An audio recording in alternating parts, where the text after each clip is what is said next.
ingkang patut ukara ingkang runtut parandene mungguing Resiwatika ora ana ingkang tuwa nyundul enggahing Caksotra kejaba saka kuwi lho Anjasari Pangeran wis paring dawuh matar Widya Suci sing surasane. Sok sapa menungsa sing pinter nyukuri kanikmatane pangeran yekti bakal tambah nikmati. Ewadene sapa ingkang ora gelem nyukuri nikmate Gusti yekti bakal nampa siksa sing banget mereka.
Monggo dadi brahmana ing pucuking ing pratapan Candhi Pancuran kene ngrasakake banjur lan mulya merga nyawang solah tingkah lan uga tandang tanduk muna-muni ingkang nyatane tansah ngepenakake mungguing pandulu lan pangrungu ya kuwi saka patrak lan pakartimu wong ayu Anjar Sari. Oh itu tadi ya Prof ya? Nanging yang tadi ya diganti yektine duwe anak wadon kuwi abote tanpa beda lawan nyangga gunung.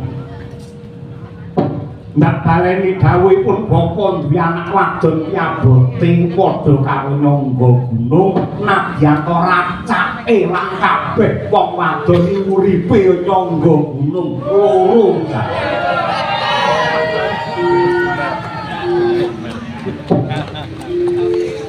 Tanpa beda ancik-ancik ana pucuke gegaman yen ora waspada sisip sembire luput katuranggane bakal ngrabat marang awake dhewe.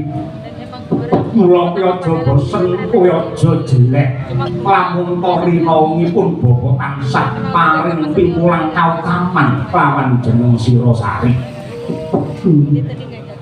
Kalian cumadung dawuh bapa Anjasari. Perangane dosa gedhe. Perangane dosa gedhe lamun to diitung gunggunge utawa jumlahe ki ana 7. Jumlahe ana 7 ing antarane siji nyembah sak liyane Gusti ingkang nyipta jagat. Dosa gedhe kang angka 2 lampung to lampus diri merga nglawan lawan takdire Gusti utawa nglarani awake dhewe kanthi bab sing maksiat upamane madat utawa mendem sing nyatane dadi budaya saben dina yen ora dirasakake kanthi permana yektine rusak marang awake dhewe. Dosa gedhe angka 3 ya kuwi tega mentala lan sengaja wani ngilangi nyawane wong liya apa meneh yen nganti nggugurake anake dhewe. Kuwi dosa sing gedhe. Sabanjure angka 4 nyritakake alane wong liya marang wong pirang-pirang utawa nyebarake fitnah kuwi dosa sing gedhe. Angka 5 nindakake laku zina utawa laku sedeng tembunge mentereng laku selingkuh apa meneh selingkuh karo bojone wong. Dosa sing paling pertama saya yen bojone Kepranya kok kayak keprak Jogja ya Bro? Iya.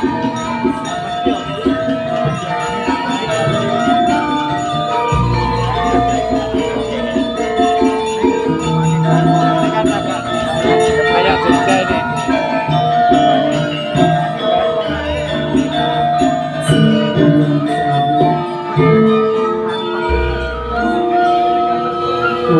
Panggah dairing sabaraan lanang kok wadon estri wong kula tiyang estri srawungipun nggih kalih tiyang pawestri menika ingkang saben taun menika tuntas gantos pacangan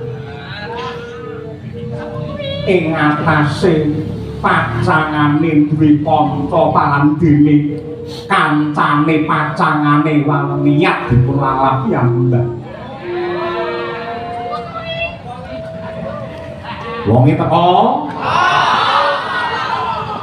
Itu jagoan karo kancane. Wis tak ndelok teko sing apik lho. Nindakake laku zina. Kuwi dosa gedhe. Angka 6 pega mentala mangan jatahe wong miskin utawa anak yatim. Angka 7 marem lan critakake dosa-dosane sing gedhe mau marang wong liya upamane sing kaya kuwi tak omong aku wis tau biyen karo gawe.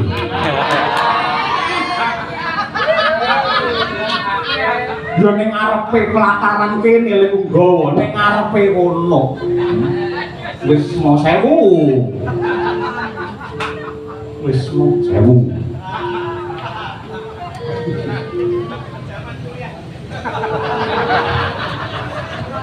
Mula kang mangkene pitung perkara pising kirana apa meneh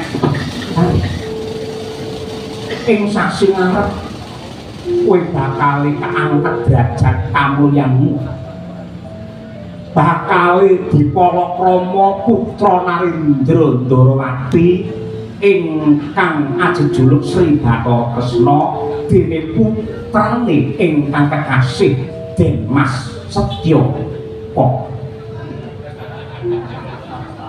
Mas Yoga anggara kasih ngarep kowe bakal dadi manten sing pinter ya nduk kowe njaga karo jenenge bapakku Anjarsma.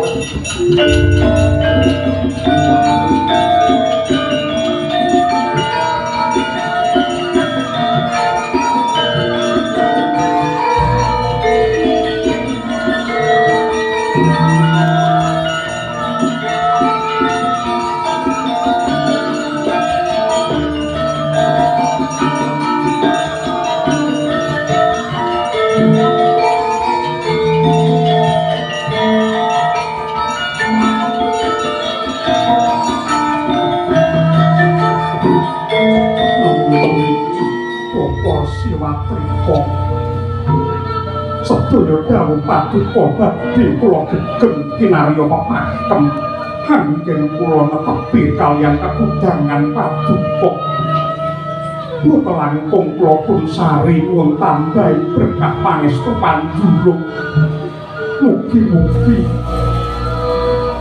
kamulyan kula menawi pinalakrama dening Raden Mas Setyaka dados rana tentrem sarta marem tumrap penggalih paduka Bapa Siwati.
Panjenengan wis gawe senenge ngati wis nglipur marang rasane Anjar Sekar. Iki jayane aku tak pamit karo Bapa Siwatri ora perlu. Yen dadak pamit ning bapak jak jagongan entek rokokmu. Ning ndi sangune mung korek. Matur nuwun sok menyang kencat aja ngono kuwi wani mbingungke rasa. Lah wis tak omongi to kowe. Bedah montormu titipno ning dokter Un. Lah iya, lah wis kleru dokter Un sing tak karepake iki nggih kandang sapi kuwi nang Solo Baru. Lah kok tetake ngono lho Kak, masakan Sulomo. Yo, aku ora perlu sowan Bawa. Ora perlu. Matur nuwun. Tahu. Monggo.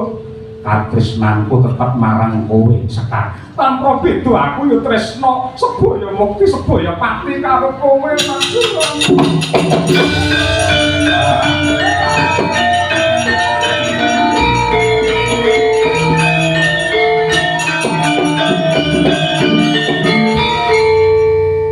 Sekar.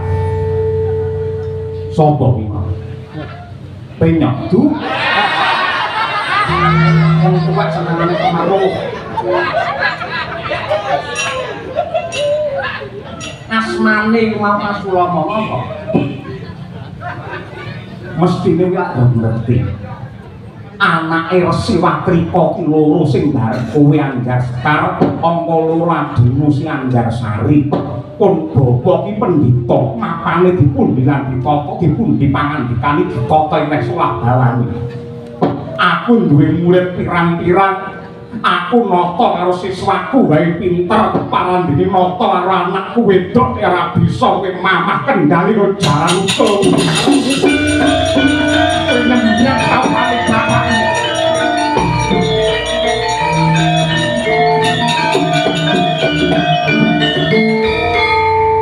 Terus aku kon piye? Kon dekem nang omah kaya sari ngono. Iki bocah kemprung. Bocah ndek pengalaman apa-apa. Beda karo aku jaman iki jamane maju. Antarane wong lanang karo wong wadon iki derajate padha ora dibedakake. Yen aku dekem nang omah bakal dadi wong bodho. Srawung iki baku njembarake pengalaman lan uga njembarake liya-liyane. Tegese karo lan ngene. Angger dolan mulai bengi Senin mulai bengi Senin. Prati karo majune jaman kaya ngene lho. Ning kaya ngono ki ora patut mergo sing jenenge wong wadon iki tanpa beda kaya piring beling kae. Wong wadon iki piring beling, wong lanang iki piring seng. Yen piring seng kae sedina ceblok ping 7 ora bakal pecah, pol-pole mung penyok. Beda karo piring beling. Pisan kuwi ceblok ambyar selawase.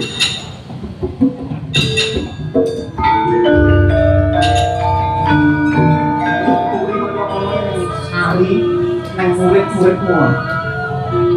Aku mudeng. Aku ngerti karo wates-watese kaya ngono. Nami. Aku ora rampung anggenku kandha karo kowe ning ndi aduse. Piye kowe Mbak Yumbu?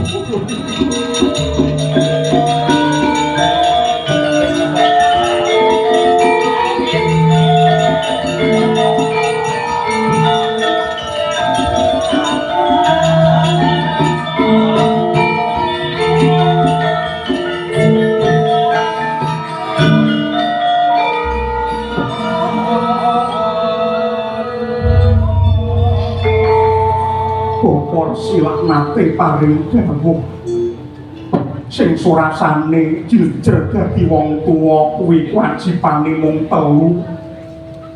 Siji nyontoni, loro ngandani, angka 3 ndongani. Lan sak ngertiku Bokor Siwatrika tigang perkawis sampun dipun tindakaken kanthi sae. Babar lelampahan tumrapipun Kakang Mbok Anjar Sekar kados pundi? Monggo kula aturi matur dumateng purban juangan gonggo ora gerah manjenengan.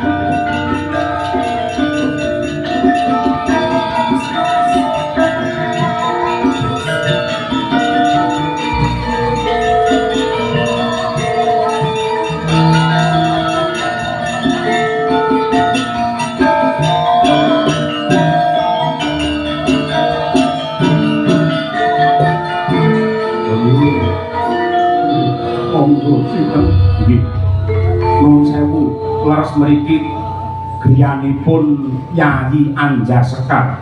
Inggih, njenengan nuwun sewu kula pun Arya Pranowo. Keparingipun nuwun sewu ingkang putra wonten napa mboten? Kula mboten ngertos. Lare menika sampun boten kula gagas boten kula rasa. Lah sampun kencar kali kula dinten menika kedah medal kali kula. Ngroyo-royo tebih dugi mriki parandene boten ngoten kados pundi. Saestu kula boten ngertos wong tuwa senane campur urusanane anak. Ya ampun Mas Arya. Kangen karo podang kuning ya.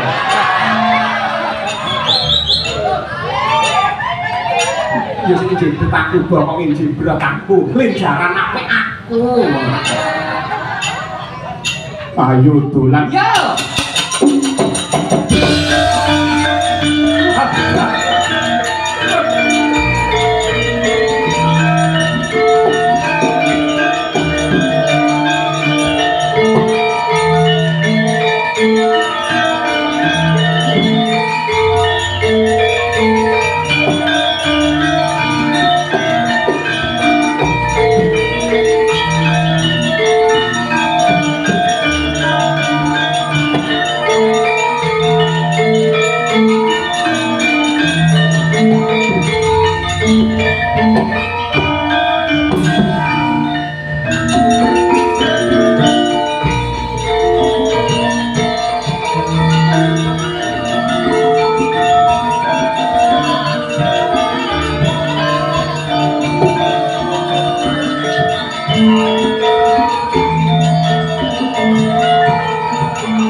Sembah pangabekti kula unjuk lan nyuwun pangapunten kula ingkang abdi cantrik sowan tanpa piniji ana apa cantrik ngaturaken kawuningan bilih palungguhan samangke pendhapa prasabaan ing candhi pancuran wonten daya wonten tamu dayoe sapa tamune sapa menawi mboten lepat nata agung Ndarawati Sri Bathara Kresna